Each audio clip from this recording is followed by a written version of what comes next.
Hey everybody, it is late at night and I am Norman. Tonight we're going to be doing a little bit of watch spotting. We're going to take a look at watches that actors, musicians, even monarchies are wearing. So let us begin.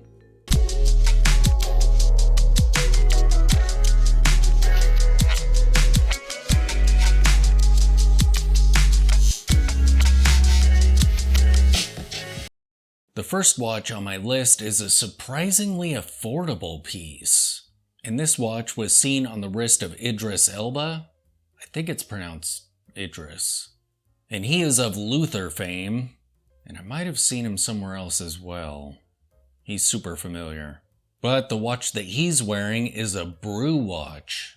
The Brew Metric Chronograph Extraction Timer, to be exact. And of course, this chronograph tracks the exact amount of time it takes to make an espresso shot. The shape of the case is absolutely amazing. The colorway is so fun on this watch. I like the unique position of the subdials on it. I mean, the larger one is not quite over the 10. It's kind of shifted down toward the 9 o'clock. It's just somewhere around in there. The other subdial is above the 6 o'clock. The hands have yellow highlights on them and the seconds hand is orange. Overall, the shape of the watch is to know, but when you look at the bezel itself, it's kind of like a rounded square, almost a TV watch style in a way. Yeah, this watch is just super cool and super accessible, which is crazy when you see it on the wrist of somebody who's famous. And you can't mess with the case size, which is 36 millimeters. Oh, this watch is just super cool. And it retails for about $456. And this was brought to us by WatchPro.com. I found an article by Watch Pro site where it was simply photographs of Steve McQueen's other watches. And there's a super fun quote that they have in there, which reads, "It was all very pleasant just lying in the sun and watching the girls go by. But one day I suddenly felt bored with hanging around and went and joined the Marines." So the first picture is an unidentified chronograph that he was wearing in some promo shot. There's another shot where it looks like he's wearing a Cartier. I am terrible at recognizing watches in photos and in movies, so yeah. But that one is definitely Cartier looking. I have no idea what the next one is. If any of you out there can identify these watches, definitely let us know in the comments, because I have no idea. You can't really see the dial on this one. It looks amazing on him though. But yeah. And another watch. This one has kind of a gold looking dial on it, sort of. I have no idea what it is either. It's a little bit more clear than the previous watch, but like I said, I am terrible at identifying watches unless I can actually inspect them. Yeah. Next up, I found an article on Worn and Wound, and this was showing watches that are worn on the wrists of rich characters in movies, the wealthy. The first shot comes from Glass Onion. I absolutely love that movie. I love that franchise. Both movies were cool. But then again, I love mystery shows, so I'm a huge Poirot fan, or Monk, all the detectives. But this watch is a gold Panerai. I don't know the exact reference. The next shot comes from the talented Mr. Ripley, and this was seen on the wrist of Jude Law, and it definitely has that 90s vibe to it. But it doesn't look terrible, in spite of that. And apparently this is a vintage Swanson watch. So maybe it's not from the 90s, but it definitely has some of the aesthetics that you see coming out of that decade. And the last shot that I have comes from Saltburn, which I think was the inspiration for this article, since they opened with that. Yeah, pretty safe bet.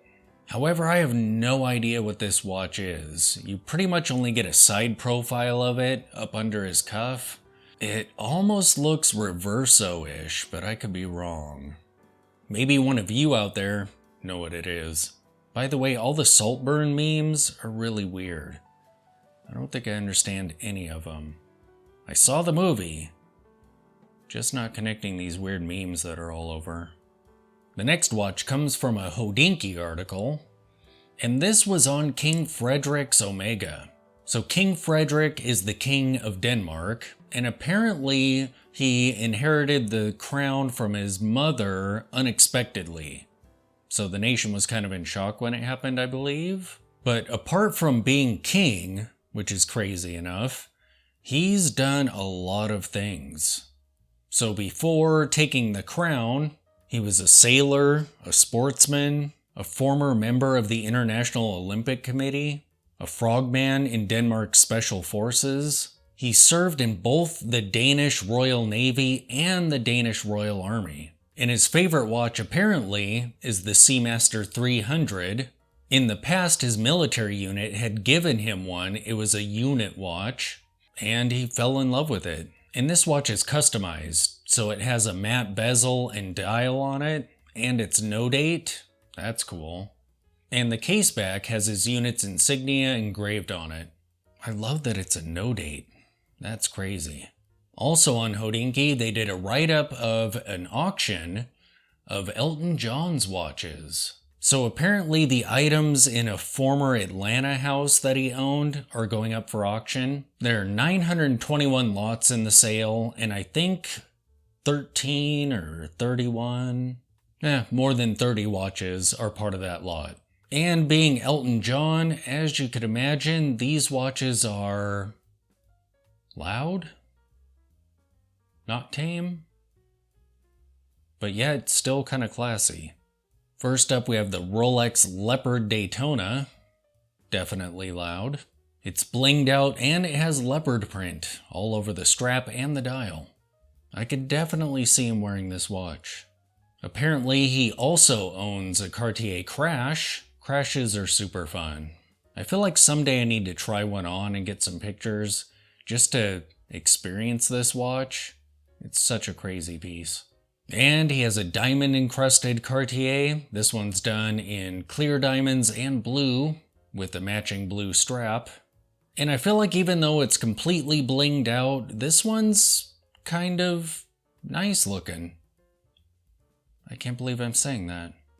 But yeah, as blinged out watches go, this one's a little classy looking maybe. Definitely dressy. There's also a Chopard watch. The Chopard Imperial chronograph, and this one is also blinged out. The blue stones do look good with that gold case, and those lugs are pretty crazy. Fancy lugs. Well, I mean, this is a fancy watch, so yeah.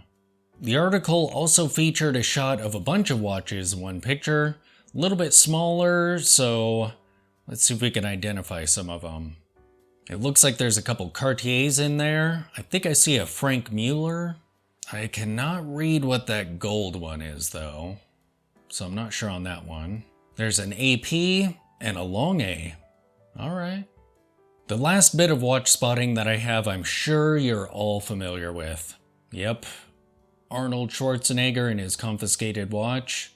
I remember my wife encountered that news story before it showed up on YouTube anywhere. Unfortunately, I didn't get on it and do a video right away, but interesting story. And I tried tracking down pictures of the watch, but there's one picture that's all over the internet, so I'm not sure if that's really it. I think it might be the correct watch, but I was hoping for something a little bit more conclusive. I just don't trust that people aren't copying and pasting the same picture without verifying it. But we'll assume this is the watch. It's not really my style at all, but I do like the yellow highlights on it, in contrast to the dark case and overall dark aesthetic of the watch. That's kind of cool looking. So it turns out he didn't have the proper paperwork for the watch when he was going through customs. He ended up spending 3 hours dealing with this, and it cost him $38,000. Of course, the watch later sold at a charity for almost $300,000. But so there you have it, some watches out there in the wild on the wrists of rich and famous people. Thanks for watching.